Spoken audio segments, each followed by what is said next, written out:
नमस्कार, मैं पिंकी रमोल। हिमाचल प्रदेश की धरती पर शिक्षा का नया सवेरा लाने वाली एक ऐतिहासिक पहल का स्वागत करें। राज्य सरकार द्वारा बच्चों के उज्जवल भविष्य के लिए एक बेहद महत्वपूर्ण कदम उठाने के प्रस्ताव के बारे में 2 सितंबर को विधानसभा में जानकारी रखी गई। सीबीएसई एफिलिएशन यानी central board of secondary education से संबद्धता अब यह सिर्फ निजी स्कूलों तक ही सीमित नहीं रहेगी। हिमाचल प्रदेश सरकार ने तय किया है कि हमारे सरकारी स्कूलों को भी राष्ट्रीय स्तर के शिक्षा ढांचे से जोड़ा जाए और इनको सीबीएसई से संबद्धता यानी एफिलिएट किया जाए। राष्ट्रीय शिक्षा नीति 2020 के विजन के अनुरूप यह कदम शिक्षा में गुणवत्ता, समानता और आधुनिकता लाने की दिशा में एक ऐतिहासिक पहल है। इस पहल से हमारे बच्चे केवल राज्य स्तर पर ही नहीं बल्कि राष्ट्रीय और अंतर्राष्ट्रीय स्तर पर भी प्रतिस्पर्धा के लिए तैयार हो पाएंगे। उन्हें बेहतर पाठ्यक्रम, आधुनिक शिक्षण विधियों और स्मार्ट शिक्षा प्रणाली का लाभ मिलेगा। यह कदम हिमाचल प्रदेश को शिक्षा के क्षेत्र में एक नई ऊंचाई तक ले जाने वाला है। लेकिन साथियों, इसमें एक बड़ी कमी साफ दिखाई देती है। इस संबंध में जो पहला निर्णय है वो तो बिल्कुल पुरातन और नौकरशाहीपूर्ण दृष्टिकोण से प्रेरित लगता है। सरकार ने पहले चरण में अच्छे बुनियादी ढांचे और उच्च छात्र नामांकन वाले जिलों, उपमंडल मुख्यालयों में स्थित 200 से अधिक चयनित स्कूलों को सीबीएसई से एफिलिएट करना प्रस्तावित किया है, जो सरासर गलत है। यह दृष्टिकोण ग्रामीण क्षेत्रों की घृणित उपेक्षा एवं अनदेखी करता है।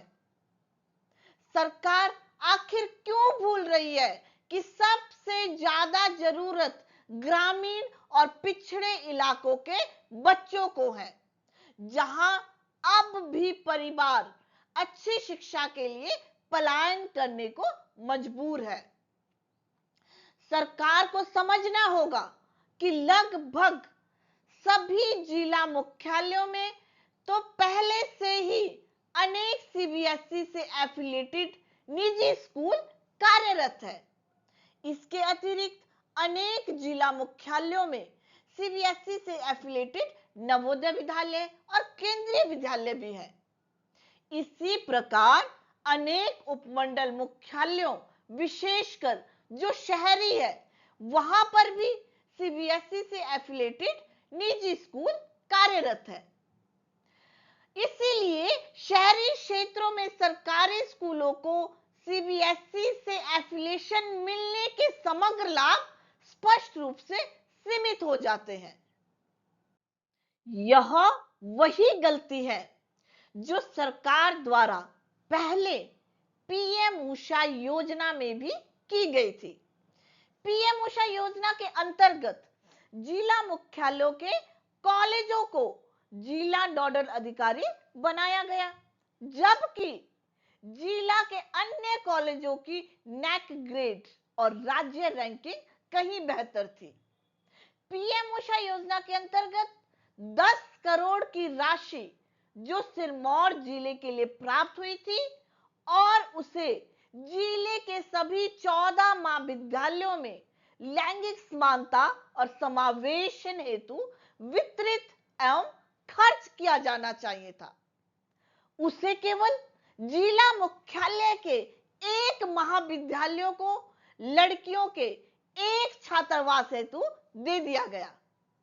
वैसे वहां पर एक लड़कियों का छात्रावास पहले से भी था। एक सीधा सा प्रश्न है, क्या जिला के ग्रामीण क्षेत्रों के महाविद्यालयों में पढ़ रही लड़कियों का 10 करोड़ में से 1 रुपए पर भी कोई हक नहीं था। वो भी जब ग्रामीण महाविद्यालयों में 70 से 80% लड़कियां ही पढ़ रही हैं।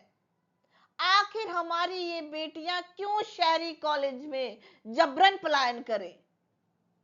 ठीक इसी तरह यदि सीबीएसई एफिलिएशन के मामले में भी मुख्यालय आधारित चयन किया गया तो ग्रामीण क्षेत्रों के स्कूल और वहां पढ़ने वाले विद्यार्थी और भी अधिक पिछड़ जाएंगे। यह जरूरी है कि सरकार स्कूलों के चयन में सिर्फ आसान और संस्थानिक सोच ना रखे, बल्कि राज्य के पिछड़े व ग्रामीण इलाकों के स्कूलों को प्राथमिकता दे। थोड़ी मेहनत तो करनी ही होगी। निश्चित तौर पर पिछड़े ग्रामीण क्षेत्रों के स्कूलों को सीबीएसई से एफिलिएशन के लिए प्राथमिकता दी जानी चाहिए। राज्य में जो विधानसभा क्षेत्र शिक्षा में सबसे पिछड़े हैं और जहां से लोगों को अपने बच्चों की शिक्षा हेतु जबरन शहरी क्षेत्रों में पलायन करना पड़ता है, वहां पर सबसे पहले सीबीएसई से एफिलिएशन की पहल की जानी चाहिए। इससे ग्रामीण शहरी शिक्षा की गुणवत्ता का अंतर घटेगा और बच्चों की शिक्षा के लिए ग्रामीण क्षेत्रों से अनावश्यक पलायन भी रुकेगा। इससे हमारे पिछड़े ग्रामीण परिवेश में रह रहे बच्चों को भी राष्ट्रीय मानकों के अनुरूप गुणवत्तापूर्ण शिक्षा के अवसर मिल पाएंगे।